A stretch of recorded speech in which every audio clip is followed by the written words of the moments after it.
Welcome to Lesson 2. We're going to look at the nature of pluralism today and why it's important.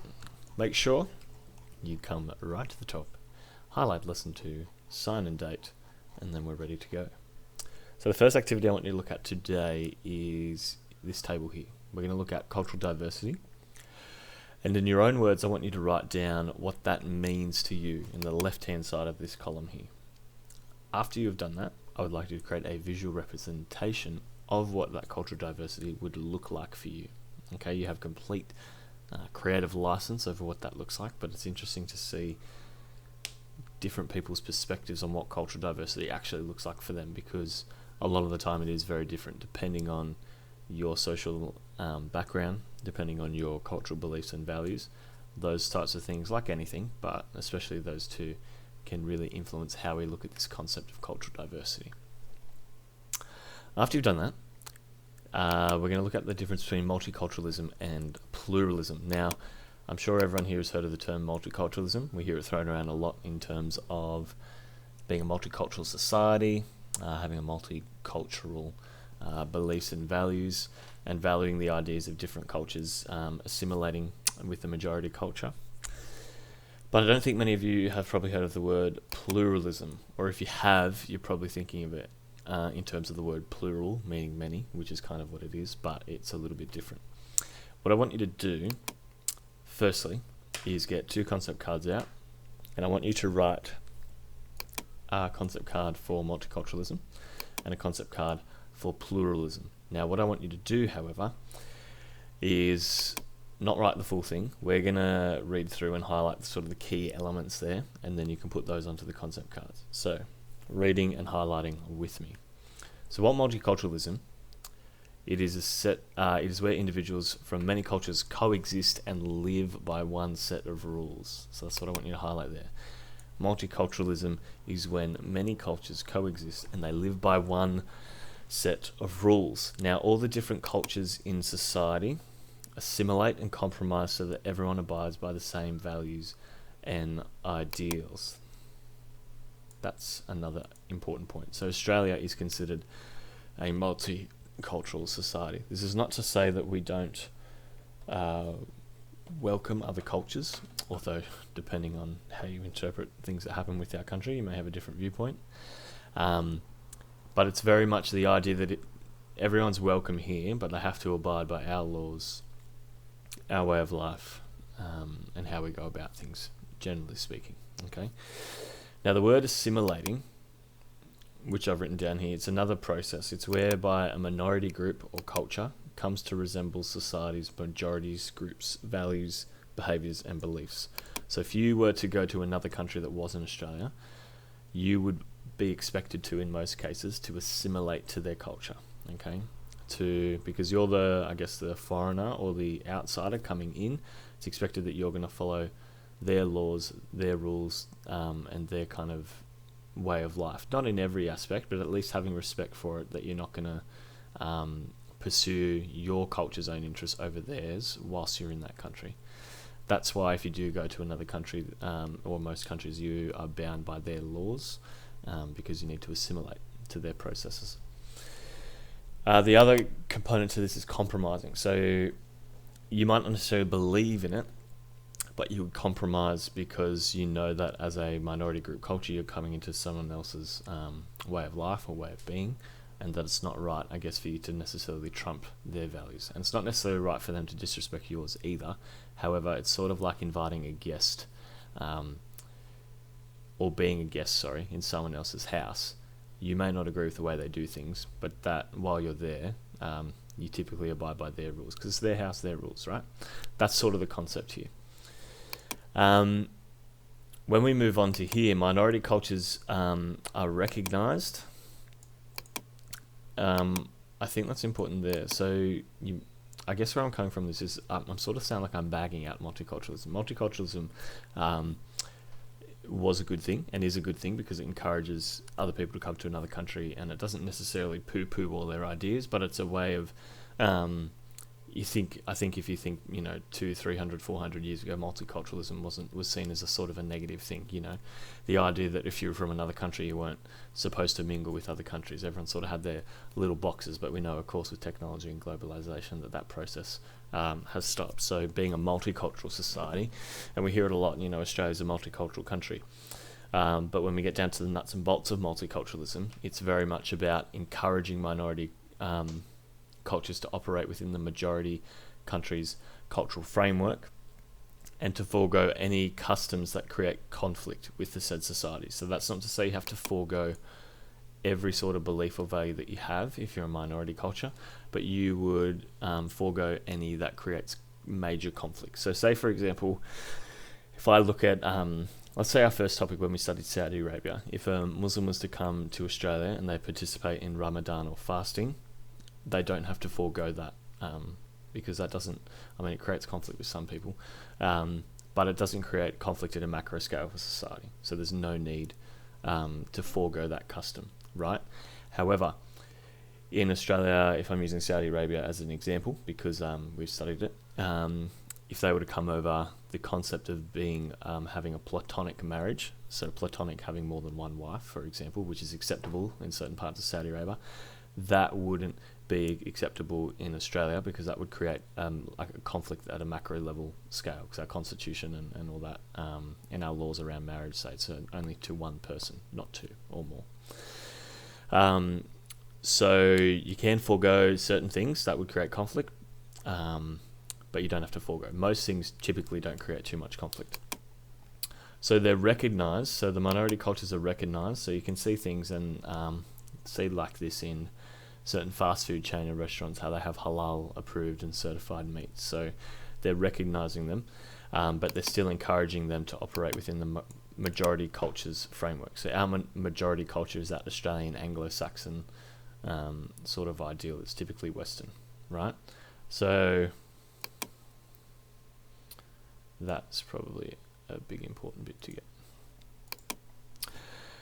Pluralism, however, is a little bit different. So pluralism is where many cultures in society, they coexist in the same environment, but with each holding their own set of beliefs, values, traditions, rituals, and rules. So this is evident when we looked at, I don't know if you cast your mind back to year 11, when we looked at the Amish culture in America. So the Amish culture live within America, but the government has, or the American government has let them have their own rules, their own sets of laws. They don't pay any taxes, but they don't receive any benefits from the government. They have their own section of land and things like that. So they coexist. So they're two separate societies altogether.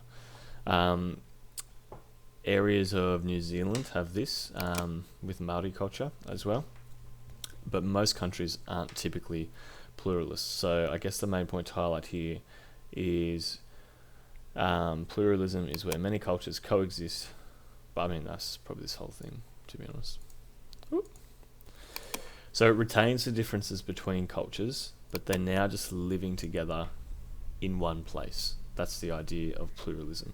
So rather than just one culture dictating macro society, sneaky concept dump there, pluralism recognizes a larger number of cultural groups that should share power equitably, so that different groups can voice their ideas and opinions. Okay, that's a huge point, that whole thing. So the idea would be, so say if Australia was to become a pluralist society instead of a multicultural society, for us that would look like giving or having Aboriginal Australians or First Nation people their own legal body, similar to what they had prior to 1788 and Australian invasion, was that they have the right, similar to the Amish in America, to live by their own customs, laws and rules, to have their own, I guess, justice system to uphold those.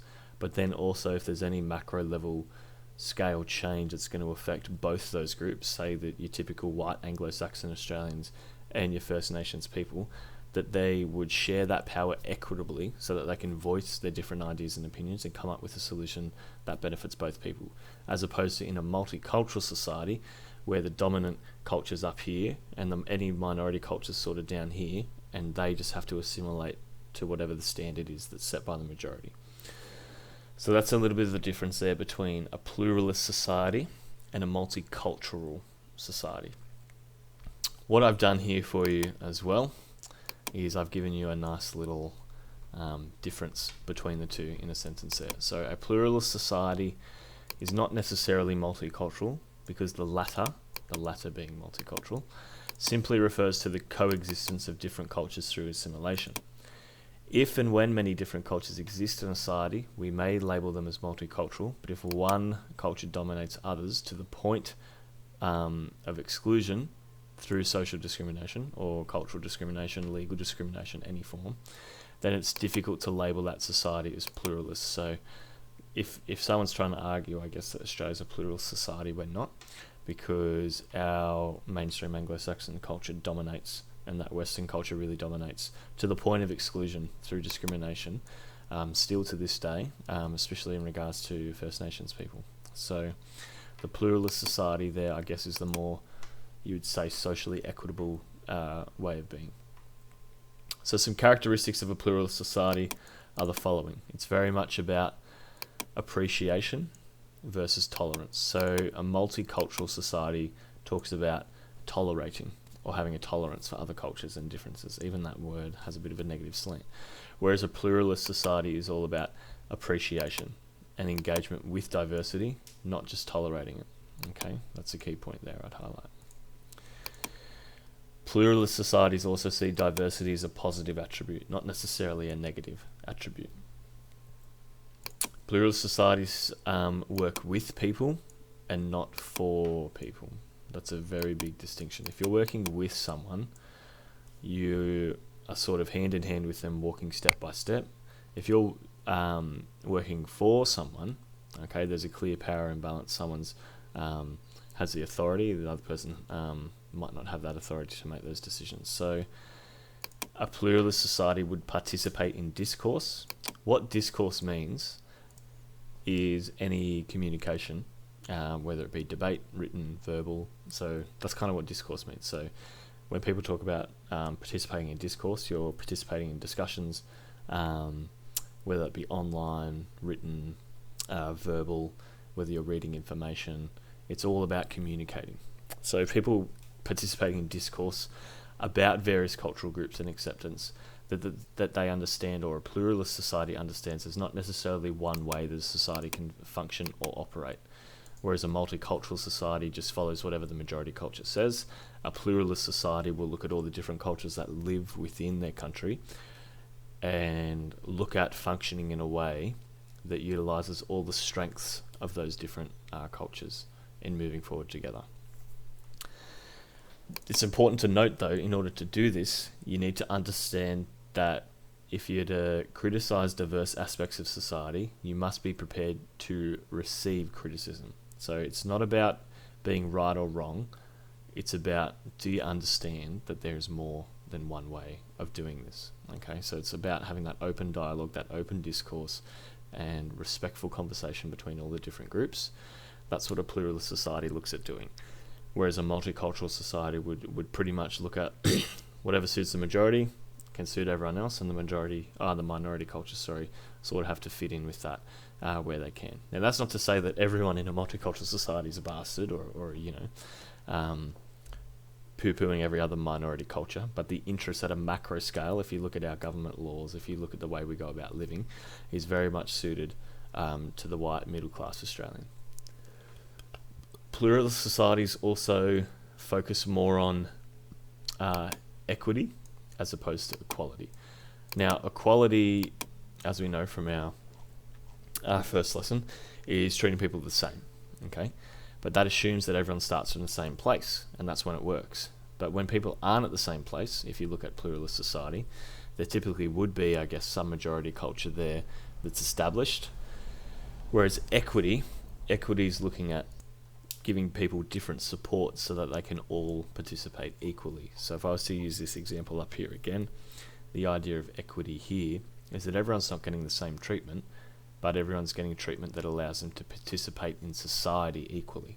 That's the important part there about equity. So a pluralist society is very much focused on that, whereas a multicultural society is very much focused on equality. But what they don't think about is the majority culture already is in a I guess, a head start or a easier position to achieve because of their stance and recognition as a majority culture, whereas the minority culture has this gap to catch up to. So it kind of moves like this, as opposed to equity, which would move like this. So social inclusion in a pluralist society means that minority groups, they maintain their differences. I'm going to highlight that. And they may be treated differently because of this. And that's not necessarily a bad thing. They may be treated differently in some areas, but it's not necessarily a bad thing, because if we look at, again, this picture here, this kid here is being treated differently to this guy. He's being treated differently to this guy. They're all being treated differently. However, because of that, they're all able to have equal access. And it's about recognizing those differences and that they're to be respected, not necessarily tolerated, as this word is. So we're appreciating, and you might even want to put respect there. That might be a good word to put up there, respect as well. If you want to add that there, that'd be great. And the reason is that everyone feels valued. That's why equity is important over equality. I guess a micro example and a meso and macro example of what pluralism looks like is the following. So a pluralistic society is one in which people don't have to give up their cultural backgrounds and identities in order to be part of a peer group. That might be an example there. So say you are of a minority culture and your friends want to do something that I guess typically the majority culture only has access to. You wouldn't have to do that in a pluralist society. There would be supports put in place so you don't have to forsake your own personal beliefs and values to do anything at a micro level. A meso level would be things like an employee being involved in decision making rather than having management dictate all their decisions on their behalf, because again, I'm in the majority and I know what's best for you. You don't know what's best for you, so I'll make all the decisions. That's what multiculturalism would look like. You know, it's in the best interest of most people who work in the company, therefore we're going to do this. Whereas a pluralist society or a pluralist company at a meso level would put in support places and involve everyone in those discussions so that the best outcome is achieved for all people. And at a macro level, in a pluralistic democracy, there wouldn't be any establishment of a state religion like you see in other countries. So say like a lot of most European countries have, you know, a state religion of or a declared state religion of Catholicism. You wouldn't typically get that in a pluralist society. People would be free to practice any religion they want or choose to practice no religion at all. Now that's not to say in multicultural countries that we don't already have elements of that. You know, in Australia you're free to practice any religion you want, so long as it doesn't, again, align with or create significant macro level conflict with our society. So any religion that we declare as the intense jihadist Middle Eastern thing, culture that we would, I guess, determine as being a terrorist act more than a religious belief or cultural belief, we wouldn't align with that. Now, does that necessarily mean a pluralistic society would let everyone do that? That's where it can get tricky, and we're going to talk about the pros and cons of a pluralistic society in this handout right here. So I've got a list of pros and cons of pluralism. So pros being in green here, cons being in red there. So I'm not going to read these out all to you. I'd like you to read them in your own time, highlight bits that are important to you, but the idea here, or one of the cons that I was just talking about, is that the level of tolerance here can sometimes be tricky in a pluralist society. So to what extent can we tolerate the culture and religious beliefs of others? Sometimes it's difficult to tolerate them, or even respect or appreciate them, because it involves us technically stripping down our own beliefs and values. So I guess for us, a lot of you guys faced that difficulty when we were studying Saudi Arabia and a lot of the Muslim cultures' views on women, okay, and how they operate. You guys understand that you shouldn't judge or value other cultures based off their own personal beliefs, but it can be very tricky sometimes because it's such a qualitative thing, where you have to sort of strip down your own morals, beliefs and values in order to fully embrace something else. But you can't necessarily do that because they're your morals, beliefs, and values. So it's not there's never a one-size-fits-all approach is the key message here. But have a read through those. I'll print them off and leave them and glue them into your big boy books as well. We'll talk about it in our in-person lesson. Back to this. Australia's a multicultural society. Okay? I'm going to highlight that for you, just so you know. We're not pluralists, we're multicultural. We have more than 25% of the population born overseas, and so individuals coexist with each other, but there is a significant emphasis on core Australian values and assimilation to Australian lifestyle. Have you heard of the phrase, love it or leave it? I'm sure you all have. This guy, I think, sums it up, or that kind of attitude, perfectly. I won't read out his shirt, but just look at if we were to do a content analysis, we can look at the sort of smug grin on his face. I'm sure I would love to dissect his outfit in terms of what I think that says about his personality, as well as probably the couple of the blokes there behind him with the Akubra hat and cigarette half hanging out and the beer gut. I mean, this majority culture, most people are typically nice and normal, but you have this idea of when multiculturalism is undermined, that you have a situation like this here where we feel that white Australia retains the authority to decide who is included and who is not included in society. We don't necessarily have those conversations like a pluralist society would, to make sure that there's an equal benefit for all people. We have a special guest. There he is, navigating through the mess on the floor. Hey buddy, you come say hi?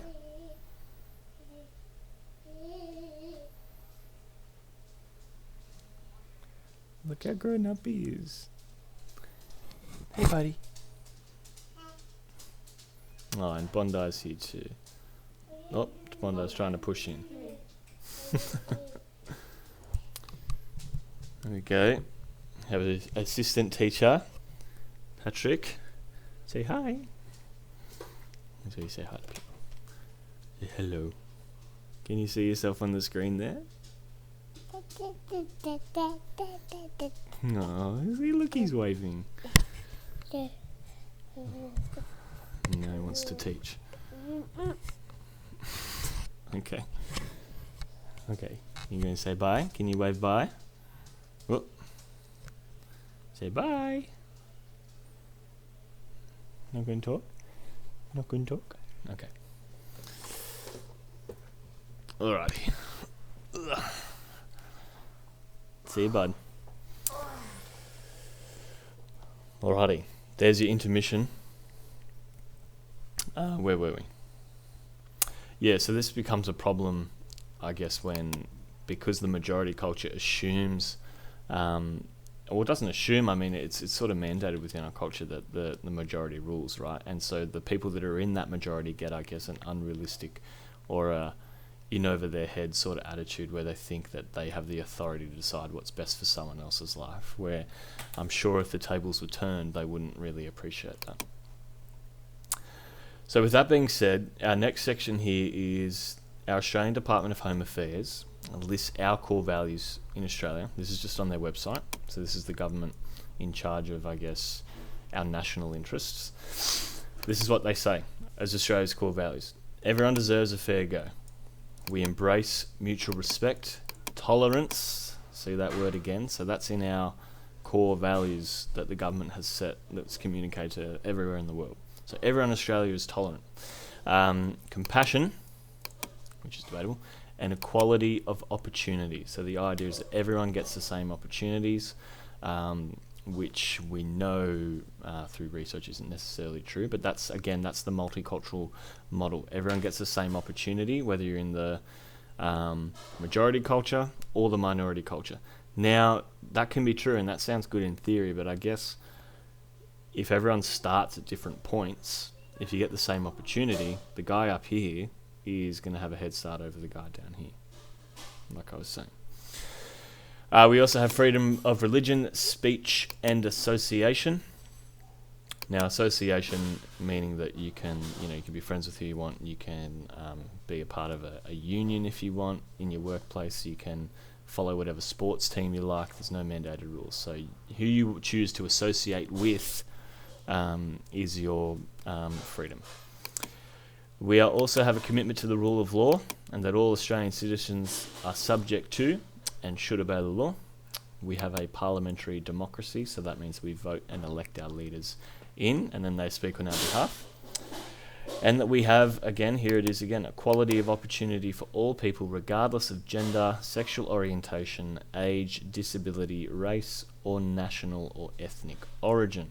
I'll let you decide if you think we follow all those core values or not. It's very interesting to note. Now, quickly, fruit analogy. Which one is multiculturalism and which one is pluralism? I think this little analogy is a test to see if you understand the difference between the two and what I've been harking on about for the last 25 minutes. So I want you to label one of these pluralism or multiculturalism, and I want you to label this one either pluralism or multiculturalism, depending on what you think best describes it. And then your last activity of the lesson is to put that into words. And that's it. Thank you.